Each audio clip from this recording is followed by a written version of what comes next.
어머님, 이 집 저희한테 주시면 안 될까요? 여기서 저희 엄마랑 같이 살면 어떨까 해서요. 6천만 원 드릴게요. 어머님은 그걸로 조용히 반전세 얻으시면 어떨까 해서요. 맞아요, 엄마. 저희도 많이 생각해봤어요. 집이 넓으니까 어머니 혼자 계시기에는 좀 그렇고, 애기는 어떻게 하고? 장모님이랑 같이 여기서 살면 봐주실 거예요. 그럼 엄마도 편하시잖아요. 이 집을 6천만 원 받고 나가라고? 너네 처음에 뭐라고 했지? 6개월만 살다가 나가겠다고 하지 않았니? 그때 거실에서 TV를 보고 있던 안사돈이 슬그머니 대화에 끼어들었습니다. 사돈 애들 좁은 데서 사는 거 안쓰럽잖아요. 사돈도 이참에 조용한 데로 가시고 여긴 젊은 사람들이 사는 게 더 좋죠. 그래서 지금 나한테 나가라는 거예요? 어머니, 그건 아니고요. 그냥, 쫓아낸다니요. 돈도 드린다잖아요. 맞아요. 왜 이렇게 욕심을 부리세요? 요즘 집값이 많이 올라서 저희도 어렵고, 어머님도 혼자 사시니까 작은 집으로 옮기시면, 맞아요, 사돈. 나이 드시면 큰 집은 부담스럽잖아요. 청소하기도 힘들고. 원래 어머니들은 자식을 위해 희생하는 거예요. 사돈 너무 이기적으로 말씀하지 마셨으면 해요. 아, 그래요? 그럼 사돈께서 애들 받아주시고 희생하시면 되겠네요. 저는 됐습니다. 애들아, 들었지? 너네 내일부터 여기서 나가고 처가로 들어가 살 거라. 이번 사연의 주인공은 70세 노정희 씨입니다. 정희 씨는 남편과 사별한 지 10년째로 동대문구에 있는 25평짜리 아파트에서 조용히 혼자 살고 있었습니다. 이 집은 남편과 함께 허리 굽혀 모은 돈으로 장만한 것이었죠. 정희 씨에게는 마지막 자존심이자 삶의 흔적이 깃든 소중한 공간이었습니다.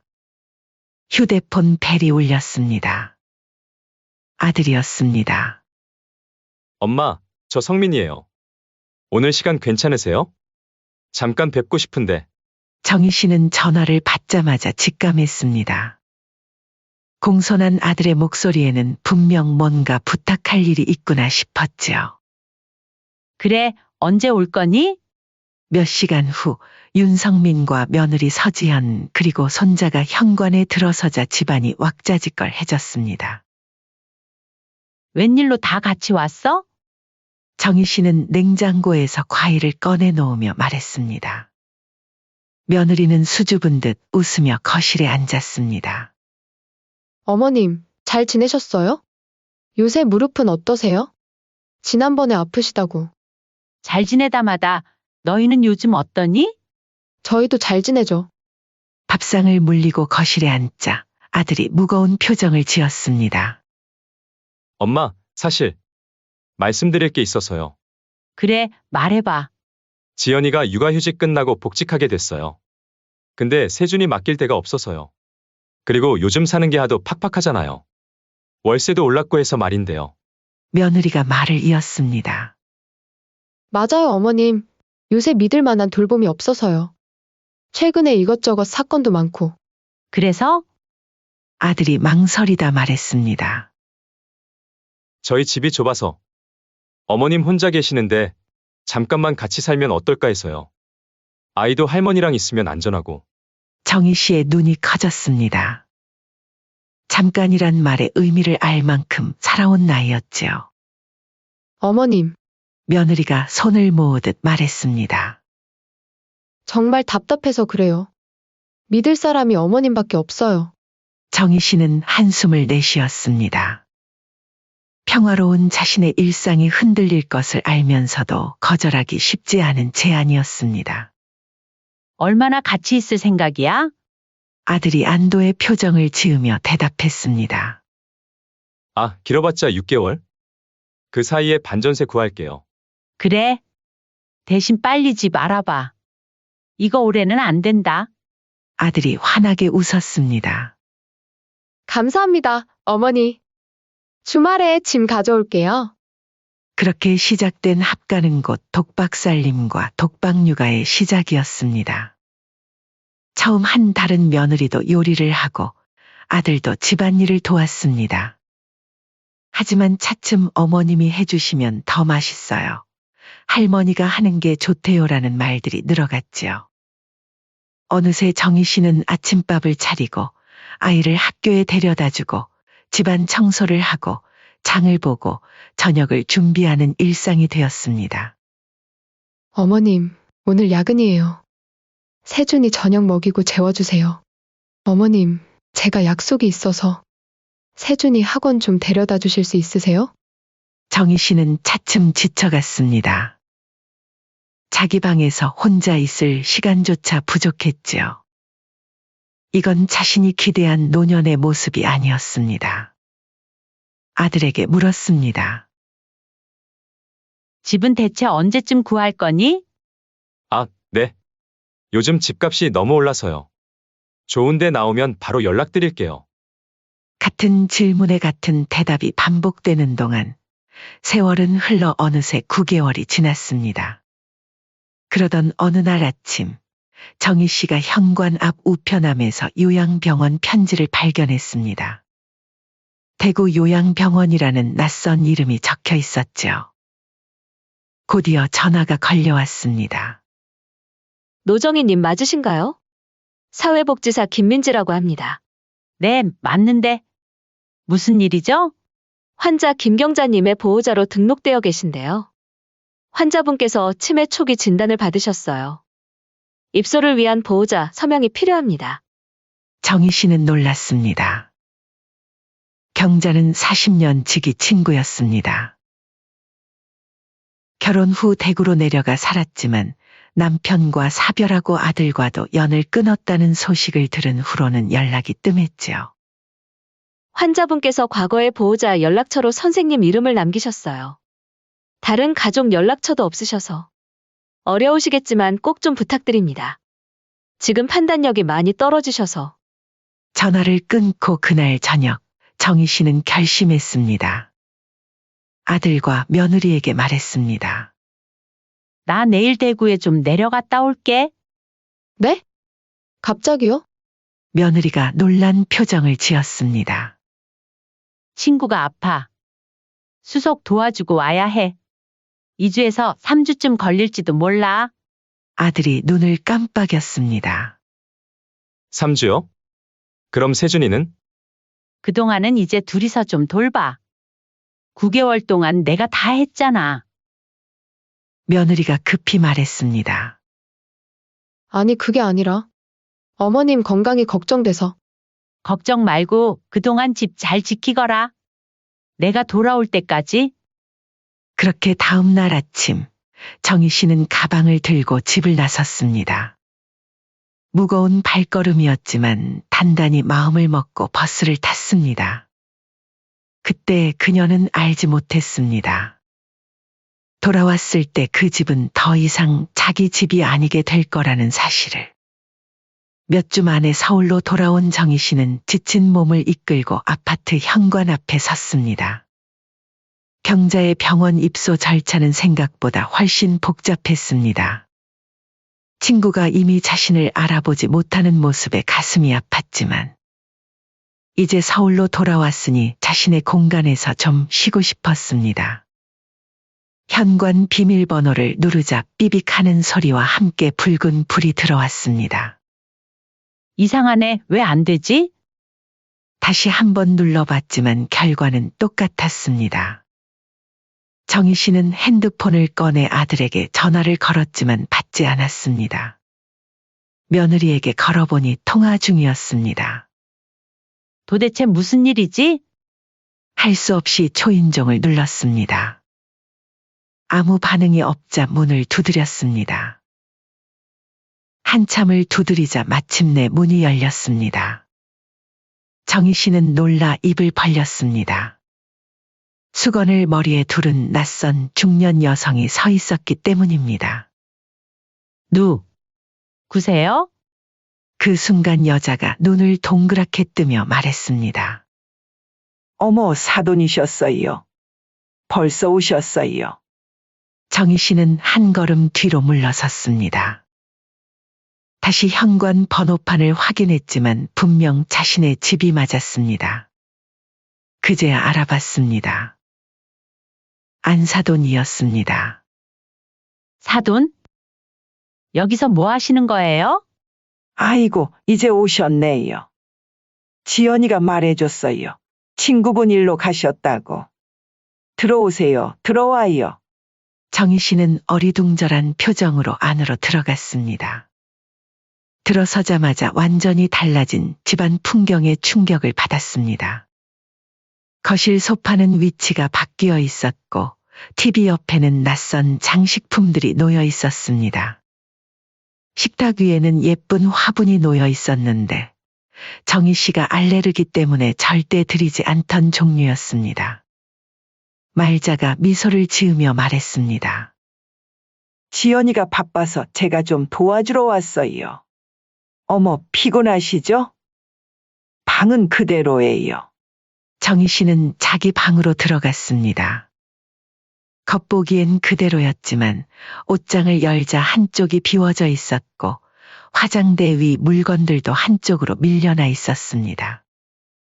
누군가 자신의 방을 사용하고 있었던 흔적이 역력했습니다. 이게 다 무슨 일이지? 그때 현관문 소리가 들렸습니다. 며느리가 얼굴에 미소를 띠며 인사했습니다. 어머님 오셨어요? 없는 동안 많이 그리웠어요. 아들도 따라 들어왔습니다. 어머니, 무사히 다녀오셨네요. 비밀번호가 왜 바뀌었니? 아들이 당황한 듯 눈을 깜빡였습니다. 아, 그게 여러 번 잘못 눌러서 바꿨어요. 말씀 안 드렸나요? 어머님 놀라셨죠? 제가 바빠서 엄마가 잠깐 도와주시러 왔어요. 정희 씨는 무언가 이상한 낌새를 느꼈습니다. 잠깐이라고 했지만 냉장고에 가득한 반찬통과 옷장에 걸린 외투들은 잠깐이 아니었습니다. 내가 언제 올 줄 알고 이렇게 다 바꿔놨니? 며느리가 급히 말을 잘랐습니다. 그런 거 아니에요, 어머님. 원래 일주일만 계실 예정이었는데 어머님이 오래 계시니까. 그때 안사돈이 끼어들었습니다. 사돈 오셨으니 이제 제가 물러가야죠. 하하. 그러나 정희 씨는 말자의 눈빛에서 그것이 진심이 아님을 직감했습니다. 그 누구도 자신이 돌아온 것에 대해 진심으로 반가워하는 기색이 없었습니다. 오히려 약간 불편해하는 분위기가 느껴졌습니다. 식사가 거의 끝나갈 무렵 정희 씨는 자기 방으로 들어가 짐을 풀기 시작했습니다. 그때 아들이 노크를 하고 들어왔습니다. 엄마, 경자 이모님은 어떠세요? 많이 아프시더라. 치매가 생각보다 심해. 그래서 오래 계셨군요. 그동안 장모님이 와 계셔서 다행이었어요. 많은 도움이 됐어요. 정희 씨는 아들의 눈을 똑바로 쳐다봤습니다. 너희가 사돈을 부른 거구나. 아니, 그게 지연이가 많이 힘들어해서. 정희 씨는 더는 묻지 않았습니다. 하루가 길게 느껴졌습니다. 침대에 누워 천장을 바라보면서 생각했습니다.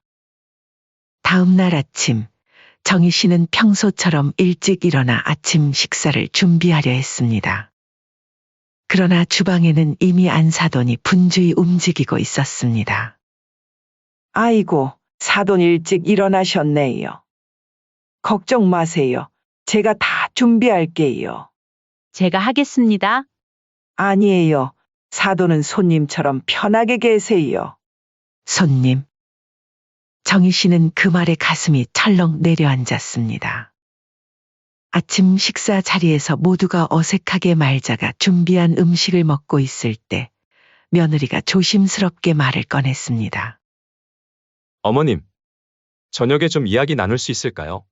아들이 고개를 끄덕였습니다. 어머니, 우리가 생각해 본 게 있어요. 정희 씨는 불길한 예감을 느끼며 대답했습니다. 그래, 저녁에 얘기하자. 하루 종일 정희 씨는 자신의 집에서 이방인처럼 지냈습니다. 모든 것이 낯설게 느껴졌습니다. 자신의 손때 묻은 물건들이 하나둘 사라지고 낯선 물건들로 대체되어 있었습니다. 식탁에 앉아 차를 마시며 생각했습니다. 이게 내 집이 맞나? 단 몇 주 만에 이렇게 많이 바뀌다니. 그렇게 저녁이 되었습니다. 식사를 마친 후 아들과 며느리는 정희 씨를 거실로 불렀습니다. 며느리가 조심스럽게 입을 열었습니다. 어머님, 사실 우리가 드릴 말씀이 있어서요. 정희 씨는 가슴이 철렁 내려앉는 느낌이 들었습니다. 뭔가 심상치 않은 이야기가 오고 있음을 직감했습니다. 며느리는 양손을 가지런히 모으고 살짝 앞으로 숙이며 말했습니다. 어머님, 사실 요즘 집값도 비싸고 대출도 어렵고요. 정희 씨는 뭔가 불길한 예감에 등골이 서늘해졌습니다. 며느리의 말투에 미심쩍은 구석이 있었기 때문이었죠. 그래서 그래서 말인데요. 며느리가 잠시 아들을 쳐다보았습니다. 아들이 고개를 끄덕였고 며느리는 용기를 얻은 듯 계속 말을 이었습니다. 이 집 저희한테 주시면 안 될까요? 여기서 제 엄마랑 같이 살면 어떨까 해서요. 6천만 원 드릴게요. 어머님은 그걸로 조용히 반전세 얻으시면 어떨까 해서요. 정희 씨는 순간 귀를 의심했습니다. 자신이 평생 일에 마련한 집을 6천만 원에 넘기고 나가라는 소리였습니다. 뭐라고? 아들이 급히 말을 보탰습니다. 엄마, 저희도 많이 생각해봤어요. 집이 넓으니까 어머니 혼자 계시기에는 좀 그렇고, 아기는 어떻게 하고? 장모님이랑 같이 여기서 살면 봐주실 거예요. 그럼 엄마도 편하시잖아요. 정희 씨는 그 말에 머리끝까지 화가 치밀었습니다. 이 집을 6천만 원 받고 나가라고? 너네 처음에 뭐라고 했지? 6개월만 살다가 나가겠다고 하지 않았니? 며느리가 당황한 기색을 감추지 못하며 말했습니다.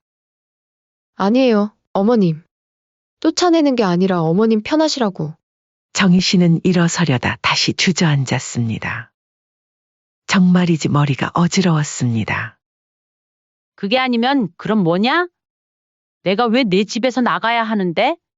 그때 거실에서 TV를 보고 있던 안사돈이 슬그머니 대화에 끼어들었습니다. 사돈 애들 좁은 데서 사는 거 안쓰럽잖아요. 사돈도 이참에 조용한 데로 가시고 여긴 젊은 사람들이 사는 게 더 좋죠. 정희 씨는 안사돈을 쏘아보았습니다.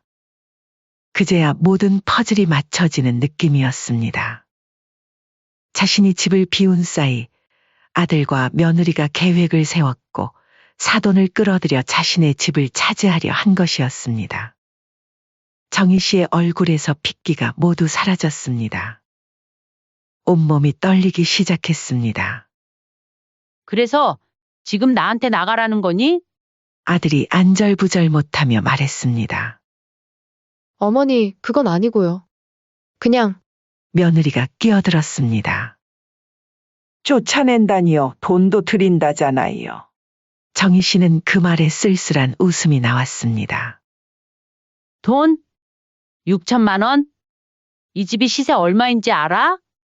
내가 말한 그 돈으로는 변변한 전세도 구할 수 없어. 며느리가 얼굴을 붉히며 말했습니다. 왜 이렇게 욕심을 부리세요? 요즘 집값이 많이 올라서 저희도 어렵고 어머님도 혼자 사시니까 작은 집으로 옮기시면 안사돈이 또다시 끼어들었습니다. 맞아요, 사돈. 나이 드시면 큰 집은 부담스럽잖아요. 청소하기도 힘들고. 정희 씨는 이제 완전히 화가 났습니다. 자신의 집에서 자신의 아들과 며느리 그리고 모르는 사이에 들어와 살고 있는 안사돈까지 자신을 쫓아내려고 합심하는 모습이 기가 막혔습니다. 너희들 지금 내가 없는 사이에 이런 계획을 세웠구나. 아들이 당황해하며 손사래를 쳤습니다. 엄마 그런 건 아니에요. 그냥 자연스럽게 얘기가 나와서. 정희 씨는 격앙된 목소리로 말했습니다. 처음에 6개월만 살겠다고 했지? 벌써 9개월이 넘었어. 내가 사정 봐준 게 당연한 줄 알아? 호의가 계속되면 권리인 줄 알더니 이제는 내 집까지 빼앗으려고? 아들과 며느리는 말문이 막힌 듯 서로를 쳐다보았습니다. 정희 씨는 테이블 위에 놓인 자신의 휴대폰을 조용히 집어들었습니다. 좋아. 내일까지 짐 싸서 나가지 않으면 경찰에 신고할 거야. 며느리가 눈을 동그랗게 뜨며 소리쳤습니다. 경찰이요? 어머님, 가족 간의 일인데 왜 경찰을? 그러니까 내일 나가란 말이다. 안사돈이 황급히 말했습니다. 사돈, 조금 경우가 없네요. 갑자기 나가라니요. 정희 씨는 차갑게 대답했습니다. 내가 없는 사이에 내 허락도 없이 이사 와서 살고 있는 게 경우 없는 거 아닌가요? 내 물건들을 마음대로 옮기고 처분한 것도 말이에요. 아들이 당황해하며 말했습니다. 어머니, 저희는 그냥 도와드리려고. 정희 씨는 손을 들어 아들의 말을 끊었습니다. 여긴 내 집이고 나가야 할 사람은 너네들이다. 며느리가 눈물을 글썽이며 말했습니다. 어머님, 가족끼리 왜 이러세요? 그건 너무하신 거 아니에요? 안사돈도 가세했습니다. 사돈, 진정하세요. 우리 다 같이 앉아서 차분히 얘기하면 생각해보면 나쁜 조건도 아니잖아요. 정희 씨는 단호히 일어섰습니다. 그녀의 눈에는 분노와 결의가 서려 있었습니다. 가족이면 이딴 짓 안 하지. 아들이 더듬거리며 말했습니다. 엄마, 오해하신 것 같은데. 정희 씨는 손을 들어 아들의 말을 막았습니다. 오해? 내가 뭘 오해했는데?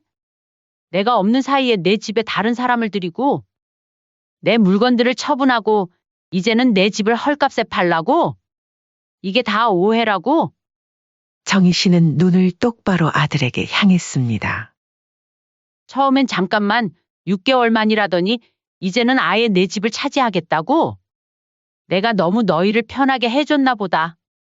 내 마음 약한 걸 너무 이용했어. 며느리가 울먹이며 말했습니다. 어머님, 저희가 잘못했어요. 하지만 정말 저희도 너무 힘들어서. 정희 씨는 냉정하게 말했습니다. 힘들면 더 열심히 살면 되지. 왜 남의 것을 빼앗으려 하니? 내가 그렇게 가르쳤니? 아들이 고개를 숙였습니다. 말문이 막힌 듯 했습니다. 안사돈이 나섰습니다. 사돈, 그래도 애들 사정도 좀 봐주세요. 요즘 젊은 부부들 얼마나 살기 힘든데. 정희 씨는 안사돈을 똑바로 쳐다보며 말했습니다. 사돈, 딸의 편만 들지 말고 한번 생각해 보세요. 당신 집에 당신 사위 어머니가 와서 이러면 어떨 것 같아요? 당신 집을 6천만 원에 달라고 하면 줄 거예요? 안사돈은 말문이 막혔습니다. 그녀의 얼굴이 붉어졌습니다. 그건 상황이 다르잖아요. 뭐가 다른데요? 제 상황이라고 해서 더 만만하게 보셨나요? 내가 좋은 말로 허락해 준 게 당연한 권리가 된 것 같네요. 그동안 손주 봐주는 것도 사돈께서는 한 번을 안 해주시더니 어쩐지 저희 집에 와서 봐주고 계신다 했어요. 안사돈은 더 이상 할 말이 없었습니다. 정희 씨는 아들을 바라봤습니다. 넌 정말 실망이다. 내가 너를 그렇게 키웠니? 어머니의 집을 빼앗아 자기 것으로 만들려는 자식이 어디 있어? 아들은 고개를 푹 숙였습니다. 미안해요, 어머니. 정희 씨는 고개를 저었습니다. 사람이 이렇게 염치 없이 굴면 안 되는 거야. 안사돈이 다시 끼어들었습니다. 사돈, 그래도 자식인데 너무 그러지 마세요. 저라면 자식 위해서 뭐든 해줄 것 같아서 애기한 거예요. 정희 씨는 안사돈을 똑바로 쳐다봤습니다. 뭐든지 해주신다고요? 그럼 잘 됐네요. 애들아, 너네들 사돈 댁에 가서 살면 되겠다. 안사돈은 무안한 듯 고개를 돌렸습니다. 아들이 간절하게 말했습니다. 어머니, 정말 죄송해요. 저희가 생각이 짧았어요. 제발 한 번만 용서해 주세요. 정희 씨는 한숨을 내쉬었습니다. 용서고 자시고 너희랑 더 이상 같이 살 수는 없을 것 같다. 적당히 거리 두며 살자. 어머니, 내일 아침까지 짐 싸. 너희 모두 다 나가. 사돈도 내일 댁으로 돌아가셔요. 나가지 않으면 정말 법적으로 해결할 거야. 안사돈이 눈을 동그랗게 뜨며 항의했습니다. 뭐라고요? 저까지요? 제가 뭘 잘못했다고. 정희 씨는 차갑게 대답했습니다. 사돈도 이 계획에 가담했잖아요. 내 집에 와서 내 물건을 치우고 내 방을 차지하고 나를 손님처럼 대했죠. 딸이 나를 내쫓으려 할 때 말리기는커녕 부추겼고요. 안사돈은 할 말을 잃었습니다. 정희 씨는 일어서서 자기 방으로 향했습니다. 문 앞에서 돌아보며 마지막으로 말했습니다. 내일 아침 너희 모두 이 집에서 나가 있어야 해. 그렇지 않으면 끝까지 가는 수밖에 없어.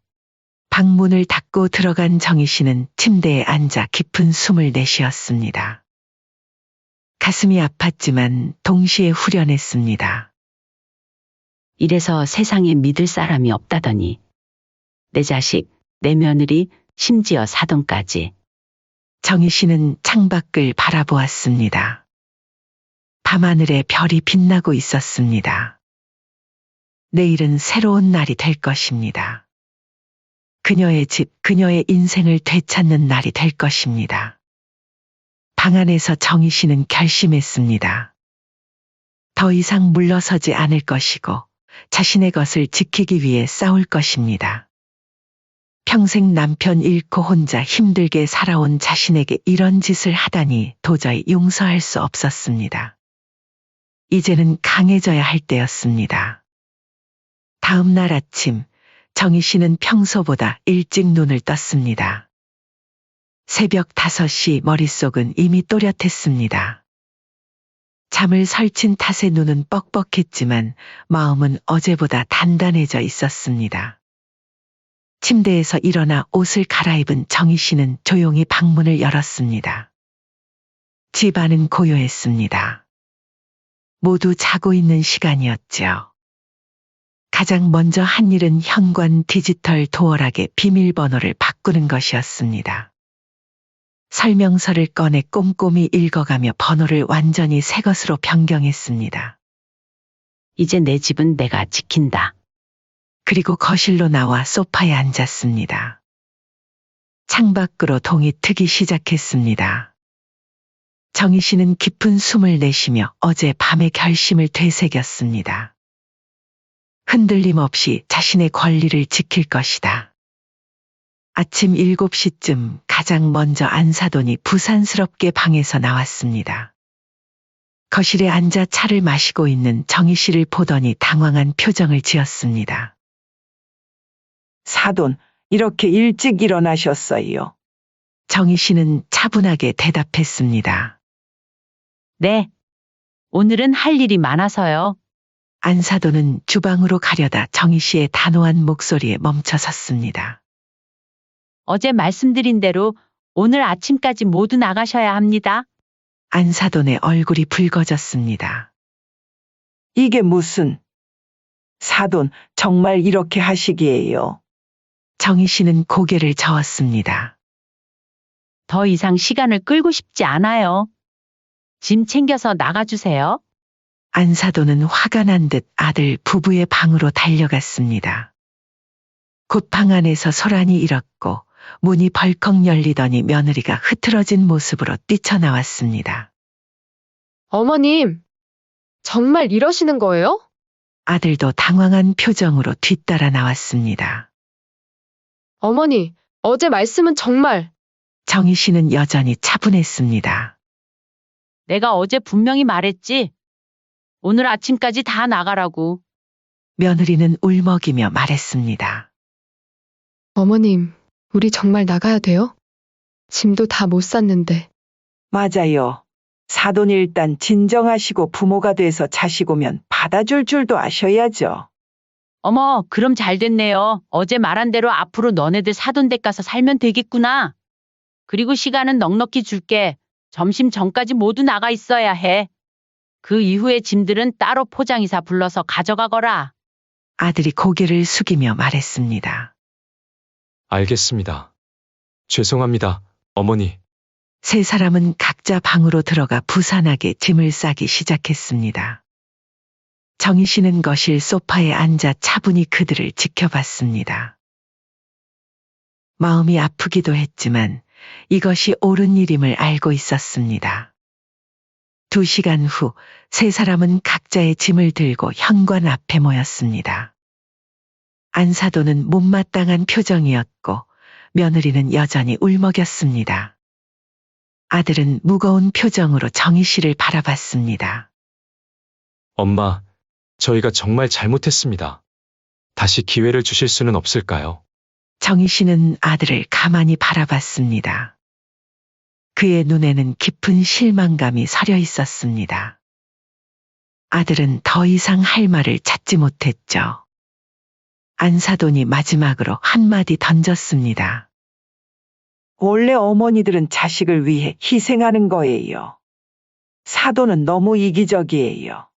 정희 씨는 그 말에 쓰게 웃었습니다. 희생? 제가 10년 동안 혼자 살면서 자식 걱정하며 살아온 건 희생이 아닌가요? 이제 와서 제 집까지 빼앗으려는 건 당신들이 이기적인 거 아닌가요?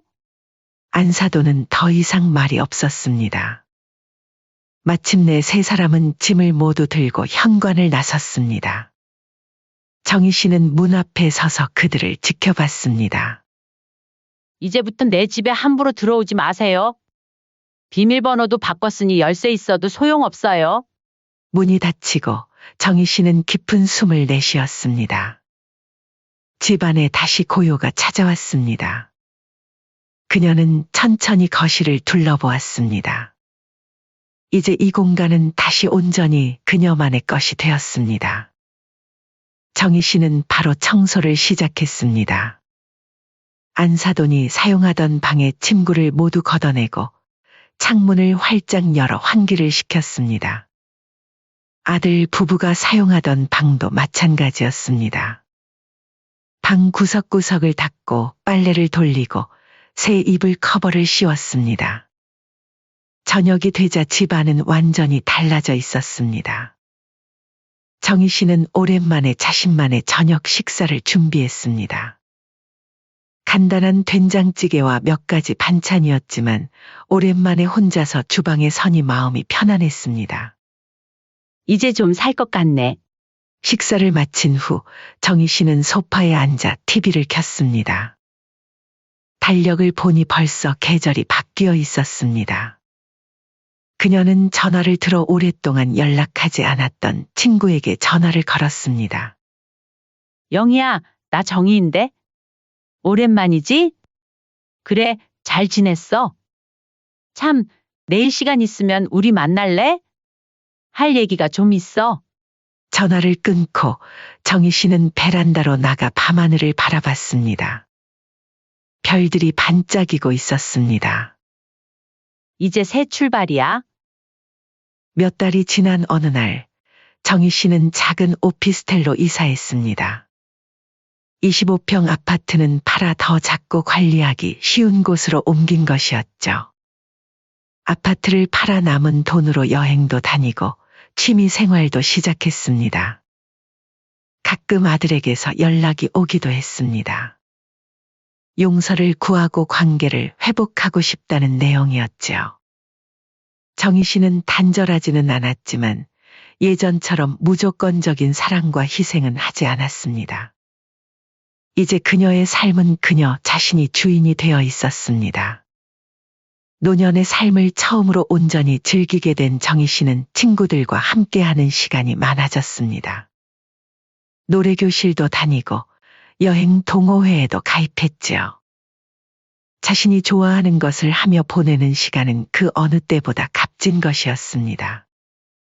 정희 씨는 새집 거실에 앉아 차를 마시며 친구에게 이렇게 말했습니다. 그리고 그녀의 얼굴에는 오랜만에 편안한 미소가 번졌습니다. 자신의 인생을 주체적으로 살아가는 70세 노정희 씨의 새로운 시작이었습니다.